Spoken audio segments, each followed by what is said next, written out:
throwing the baby out with the bathwater. This is kind of fun. Okay, we'll start with a couple easy ones. But the premise here is that a lot of times we tend to overreact to things that we should not overreact. And we throw the baby out with the bathwater. We throw out everything instead of just fixing the one issue. Right.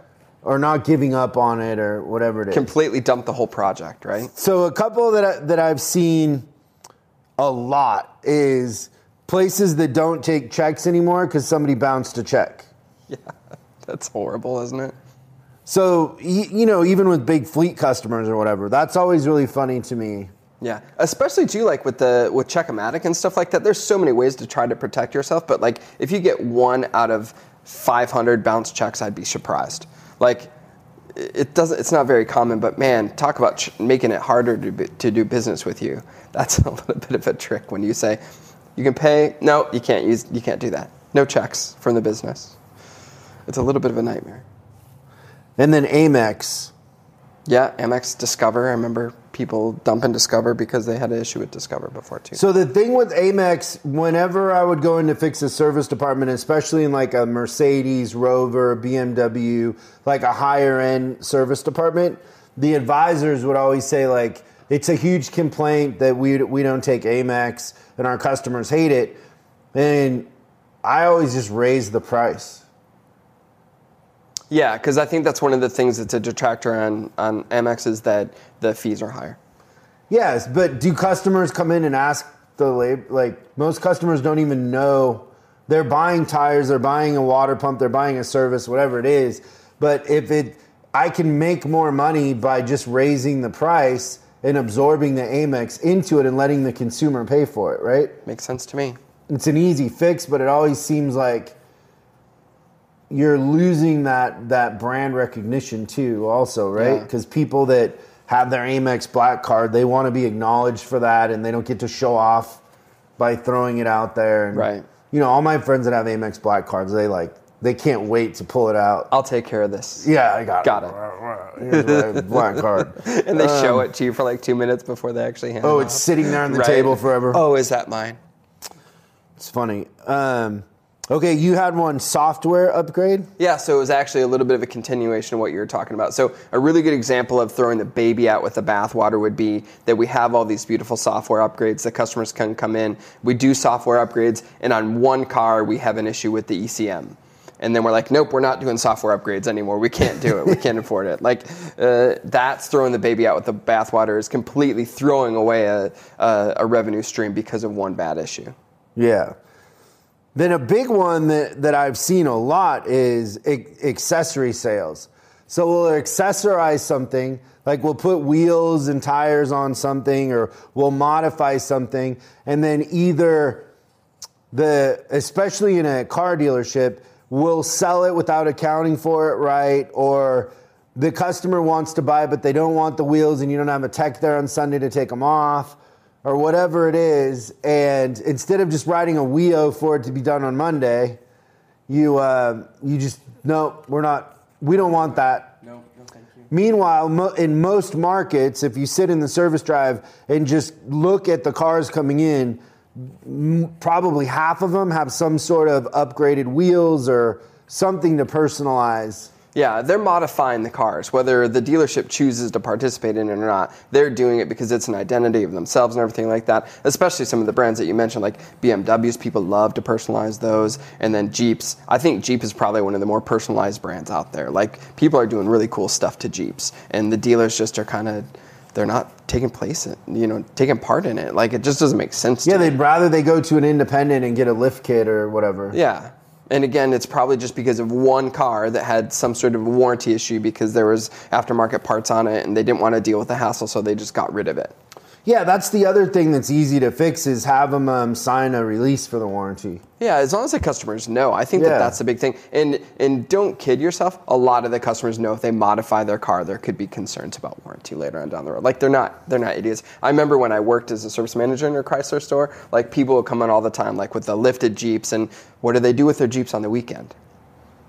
they go out and they go in mud bogs. Well, this is Florida. So they go out and then they drive around in big mud puddles, and then they'd come in and their differentials would be full of mud and oil and everything like that. And then we'd be like, well, you're going to have to replace this part, and it's not under warranty. Like, are you sure? We're like, yeah, we're pretty sure. But if you want to see all the caked up mud underneath your vehicle, that's okay. Go ahead and take care of it. Like, they know.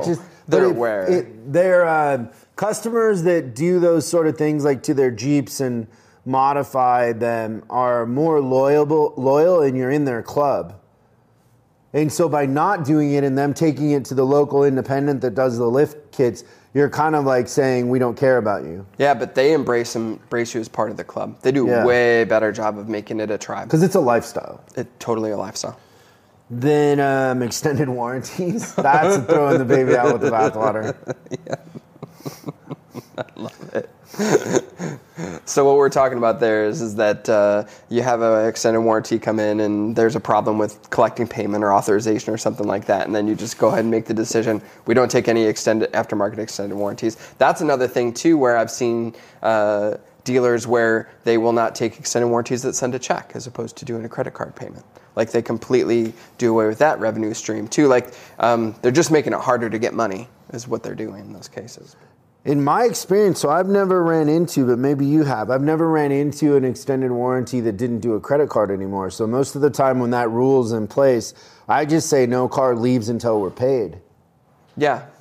And so, the advisor's got to be on the phone for an hour to get paid, but it's still worth it. And you can delegate that to warranty or a cashier or something too. No car washes because we broke an antenna. This is probably we're dating ourselves a little bit here because I don't know. I heard that not that long ago. Okay, so in general, because this is what happens is the service director, whatever, goes to NADA.